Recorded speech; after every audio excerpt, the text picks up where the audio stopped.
చూస్తే చాలా టెర్రర్ గా ఉన్నారు. ఎవరు మీరు? ఇప్పటికైనా అర్థమైందా మీ నాన్న మీకెంత అన్యాయం చేశాడో? మీ అమ్మ ఫస్ట్ ఫ్యామిలీరా, మరి ఆ ఉమాదేవి సెకండ్ సెటప్. దాని మోజులు పడి ఆస్తంతా దానికి రాశాడు. మొత్తం పోయిందా? వాళ్ళకి పెద్ద పెద్ద కార్లు, మీకు చిన్న కారు. వాళ్ళకేమో పెద్ద బంగ్లా, మీ అమ్మ నువ్వు బుల్లి ఫ్లాట్ లో. నెలంతా మీ నాన్న ఆ ఇంట్లో, వారానికి ఒక్కరోజు నీ దగ్గర. ఇప్పటికైనా మేల్కోరా, నీ తల్లికి జరిగిన అన్యాయాన్ని ప్రతిఘటించు. నీ పిచ్చి తల్లికి నువ్వు తప్ప ఎవరున్నారు బావా? మీ అమ్మకి న్యాయం చేసే బాధ్యత నీదే, నీ వల్ల అవుతుంది. రెచ్చిపో, వెళ్ళి వాళ్ళ కొంపని కుదిపే బామర్ది. వైబ్రేషన్ తో వెళ్తున్నా. మీ భార్య ఎప్పుడు సమాజ సేవలో ఉంటారు కదా, మరి మీ ఫ్యామిలీ లైఫ్ కి ఎప్పుడు ఇబ్బంది రాలేదా?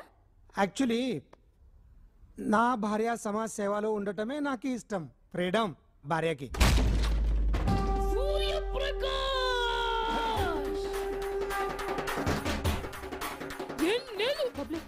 మాట్లాడుతున్నాం కదమ్మా. ఎన్నాళ్ళు నాకు ఈ కష్టాలు, ఎన్నేళ్ళు నా తల్లికి కన్నీళ్లు. మమ్మల్ని నడు సముద్రంలో వదిలేసి నువ్వు ఇక్కడ కులకడానికి సిగ్గు కాలేదు? ఎవడండి వీడు? ఉమాదేవి, మా అమ్మ కాపురంలో చుచ్చు పెట్టేసి ఇప్పుడు ఏమి తెలియనట్టు నటిస్తున్నావే నంగరాజ్. ఏంట్రా వాగుతున్నావు? వాగడం కాదే, ఏంటండి వాడు అలా వాగుతుంటే చూస్తూ ఊరుకున్నారు? బాబులు ఇంటికి వెళ్ళు ముందు. నువ్వు కాసేపు ఊరుకోవయ్యా. ఈ వేళ ఈ ఇల్లును కూల్చి నీ జుట్టు పట్టుకుని బయటికి లాగితే నేను ఇంటి నుంచి వెళ్ళను.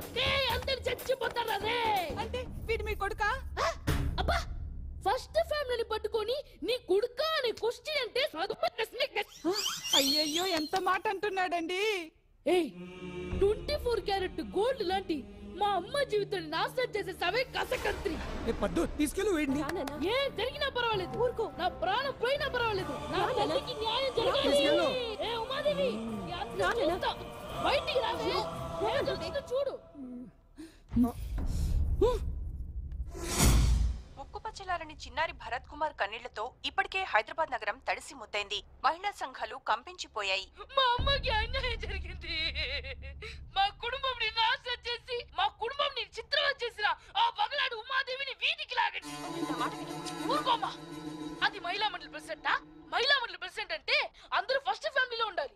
అది ఫస్ట్ ఫ్యామిలీ కాదు, సెకండ్ ఫ్యామిలీ సెటప్. మా అమ్మే ఫస్ట్ ఫ్యామిలీ. మా అమ్మని మహిళా మండలి ప్రెసిడెంట్ చేసి మా అమ్మకి న్యాయం చేయండి. నువ్వు వాళ్ళ అబ్బాయిని గ్యారంటీ ఏంటి? ఏంటి గ్యారంటీ ఏంటా?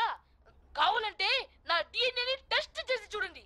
ఇంకా డౌట్గా ఉంటే నా గుడ్డ కోసి చూడండి అయ్యా. అది లబ్బు డబ్బు అని సౌండ్ ఇవ్వదు. సూర్యప్రకాష్ టానా అని కలవరిస్తుంది. ఒక పిల్లని మా ఇంటికి రావా? దీంతోనే ఉండిపోతావా? మమ్మల్ని మర్చిపోయావా? ఇంకా దాన్ని మోదు వదలలేదా? ఓసే, ఏం పెట్టవే మా నాన్నకి? నీ చుట్టూ కిరికిరి తిరుగుతున్నాడు. నానా, ఇప్పుడు చెప్తున్నా, దీన్ని నమ్మితే నువ్వు ప్లాట్ఫామ్ ఇవ్వబోతావు. నీ దగ్గర డబ్బులు ఏదని తెలిస్తే నీ చాప్టర్ క్లోజ్. ఇది మాయల్ మార్కిల్లాడి ఫ్రాడ్, యమదొంగ, 420 బొమ్మాలి. నిన్ను వదలా. మేడం, సార్కు ఒక టాబ్లెట్ ఇవ్వడమా? ఫ్లాష్ న్యూస్ చెప్పాలి, షాకింగ్ న్యూస్. ముందు చెప్పరా, ఏం జరుగుతుందో టెన్షన్ పెట్టుకో. చెప్పరా. ఏం చెప్పమంటారు సార్? మనకు మిగులున్న చిట్ట చివరి ప్రాపర్టీ రోడ్ నెంబర్ 45 బంజారాహిల్స్ లో ఉన్నదే సైటు. దాంట్లో రాత్రికి రాత్రి అమ్మవారు వెలిసింది సార్.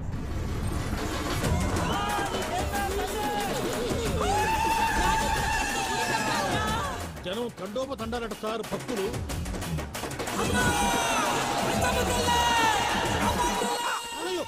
సార్ ఈసారి కడుపుకొచ్చిందా సార్? కడుగుండి, ఇక్కడికి షిఫ్ట్ అవుతున్నట్టు ఉంది.